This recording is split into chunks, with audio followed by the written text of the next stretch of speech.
नमस्कार, मैं कुमार श्रीकांत आपका स्वागत कर रहा हूं हमारे चैनल में। और आज बात योगी आदित्यनाथ के उस बयान को लेकर क्या बवाल मचा हुआ है और आरएसएस के साथ या आरएसएस के प्रमुख मोहन भागवत के साथ एक दिन पहले जो आगरा में योगी आदित्यनाथ के साथ 2 घंटे मीटिंग हुई है और उस मीटिंग के क्या मायने हैं और 60,000 छोटी छोटी मीटिंग्स जो है महाराष्ट्र में आरएसएस करने वाला है, उसके पीछे महाराष्ट्र का पूरा गणित क्या है और क्यों योगी आदित्यनाथ को महाराष्ट्र में हर एक, वो भले शिवसेना हो, शिंदे ग्रुप या फिर बीजेपी, सब चाहते हैं कि उनके यहाँ एक बार योगी आदित्यनाथ आए और अगर बटेंगे तो कटेंगे, ये जो नारा है उसने किस तरीके से न केवल हरियाणा बल्कि झारखंड और ख़ास तौर से महाराष्ट्र का पूरा सियासी गणित समीकरण बदल दिया। आज इसी मुद्दे पर बात करेंगे।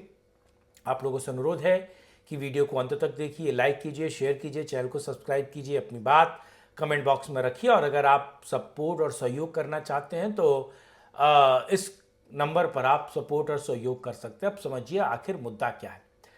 आपको पता है कि योगी आदित्यनाथ ने एक बयान दिया था और वो बयान जो था वो बहुत महत्वपूर्ण था और वो महाराष्ट्र चुनाव के पहले हरियाणा के चुनाव के मध्य दिया था। उन्होंने कहा था कि अगर बटोगे तो कटोगे, यानी कि हिंदुओं एकजुट हो जाओ, अगर जाति में बटोगे तो कटोगे। और लगातार ये होता रहा है इस देश में कि आप कटते रहे, हिंदुओं के साथ ये सारी चीज़ें होती रही हैं।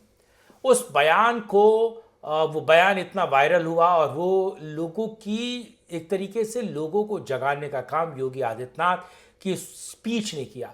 उसके बाद आपने देखा कि देश के प्रधानमंत्री नरेंद्र मोदी ने किस तरीके से उसी बयान का जिक्र महाराष्ट्र के चुनाव में किया और उन्होंने कहा कि अगर आप बटोगे तो आपको बांटने वाले जो है वो पार्टी करेंगे, यानी कि वो मौज लेंगे, उनकी महफिलें सजेंगी, ऐसा नरेंद्र मोदी ने कहा। और उसका सीधे तौर पर आप देखिए मोहन भागवत ने भी वही चीज़ें कही। उन्होंने कहा कि बांट कर काट कर मौज लेने वाले मौज लेते हैं, सीधे तौर पर उनका मानना भी यही था। और इस बयान ने अगर आप देखिए तो पूरे महाराष्ट्र में खेल कर दिया, महाराष्ट्र में पूरे हरियाणा में खेल कर दिया। और खेल ऐसा हुआ कि जो बीजेपी एक तरीके से जीतती हुई नज़र नहीं आ रही थी और जो डबल डिजिट तक पहुंचना जिसका मुश्किल था, लोग ऐसा कह रहे हैं 20-30 के ऊपर बीजेपी पहुंचती नहीं, लेकिन वो बीजेपी 48 का आंकड़ा छूती है और कांग्रेस सिमट जाती है, यानी कि हिंदू एकजुट हुए। और उसके पीछे सबसे बड़ा कारण योगी आदित्यनाथ का वो बयान और जम्मू में जिस तरीके के बड़े तौर पर जम्मू कश्मीर के चुनाव में बहुत बड़े तौर पर पोलराइजेशन हुई और इसका सबसे बड़ा कारण योगी आदित्यनाथ का वो बयान रहा। खैर, आप समझिए कि 2 दिन पहले ही योगी आदित्यनाथ को लेकर एक मीटिंग हुई आगरा में, जिसमें योगी आदित्यनाथ और आरएसएस के प्रमुख जो है मोहन भागवत वहाँ मौजूद थे। वहाँ क्या मंत्रणा हुई, राजनीति को लेकर मंत्रणा हुई, भविष्य की राजनीति को लेकर मंत्रणा हुई और जो डीएक्टिव पड़ा हुआ था, यानी कि आरएसएस एक्टिव नहीं था, उसको लेकर कुछ बातें योगी आदित्यनाथ से हुई। और अलग अलग राज्यों में क्या कुछ होने वाला है, किस तरीके से प्ले किया जाएगा, बैटल किस तरीके से लड़ा जाएगा, उस मुद्दे पर बहुत महत्वपूर्ण बैठक हुई, बातचीत हुई। और उसमें इस चीज़ें निकल कर आ रही हैं कि अब कैसे फ्रंट फुट पे खेलना और अपने कोर वोटर्स या फिर कोर मुद्दों पर बात करनी है, हिंदुओं बात करनी, हिंदुओं की एकजुटता बात करनी, हिंदुओं को साथ लाने के मुद्दे पर बात करनी, इसको लेकर योगी आदित्यनाथ काम ही कर रहे हैं। और आरएसएस भी गाये बगाए उस पर काम कर रहा है, क्योंकि आरएसएस भी 24 में ये समझ चुका है कि अगर वो हारते हैं, ये बीजेपी हारती है, सत्ता के बाहर जाते हैं, तो उनके लिए भी बुरे दिन हो जाएंगे। इस बात को अब आरएसएस बेहतर समझ चुका है।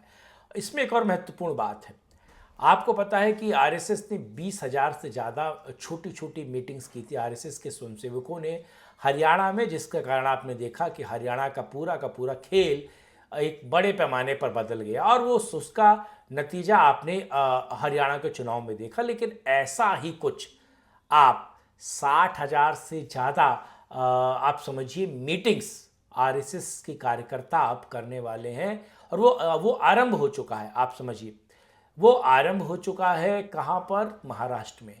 और जो महाराष्ट्र में शिंदे सरकार यानी कि बीजेपी और शिंदे के साथ मिलकर जो सरकार चल रही है, उसने जो महिलाओं को लेकर एक योजना चलाई है जिसमें महिलाओं को सीधे उनके खाते में लाडली महिला ही बहन योजना जो है, उनके खाते में जो सीधे पैसे आ रहे हैं, और हिंदुत्व के कोर मुद्दे को लेकर अब SC ST या फिर महार, जिन्हें आप जाटव कहते हैं, वो महाराष्ट्र में महार होता है, उनके साथ मीटिंग कर रही है आरएसएस। और आरएसएस का एक बहुत बेहतर प्लान है। आरएसएस बल्कि उन गैर महार SC ST जातियों में भी अपनी पहुंच बना रही है, और जो राष्ट्रवाद के मुद्दे को लेकर आ रही है, और एक तरीके से फेस योगी आदित्यनाथ का महाराष्ट्र में अब चमक रहा है। आपको पता, हर जगह बोर्ड लगे हुए हैं और योगी आदित्यनाथ की डिमांड की जा रही है। तो योगी आदित्यनाथ ने किस तरीके से पूरे राज्यों का खेल राजनीतिक बदल दिया है। कैसे अब बीजेपी वाले हो या गैर बीजेपी संगठन के जो एनडीए के हैं, वो योगी आदित्यनाथ को मांग रहे हैं कि योगी आदित्यनाथ वहां आए और चुनाव प्रचार करें। और ये कितना बड़ा गेम चेंजर है, आप सोचिए। योगी का दौरा, योगी की बातें, और योगी जिस तरीके से चीज़ों को समझ रहा है, और ये कहीं ना कहीं आप समझिए कि महाराष्ट्र और झारखंड के लिए चुनाव में कितना बड़ा फर्क पहुंचेगा। योगी आदित्यनाथ अगर जाएंगे और वहां पर जनसभाएं करेंगे। बहरहाल, ये पूरा विश्लेषण आपको कैसा लगा, कमेंट बॉक्स में अपनी राय रखिएगा। लाइक, शेयर, चैनल को सब्सक्राइब कीजिएगा, और अगर आप हमें सपोर्ट करना चाहते हैं तो इस नंबर पे आप हमें सपोर्ट कर सकते हैं। साथ जुड़ने के लिए, इस मुद्दे पर बात करने के लिए बहुत धन्यवाद। कल फिर मिलेंगे, करेंगे राष्ट्रहित में एक और चर्चा। जय हिंद, जय भारत, वंदे मातरम।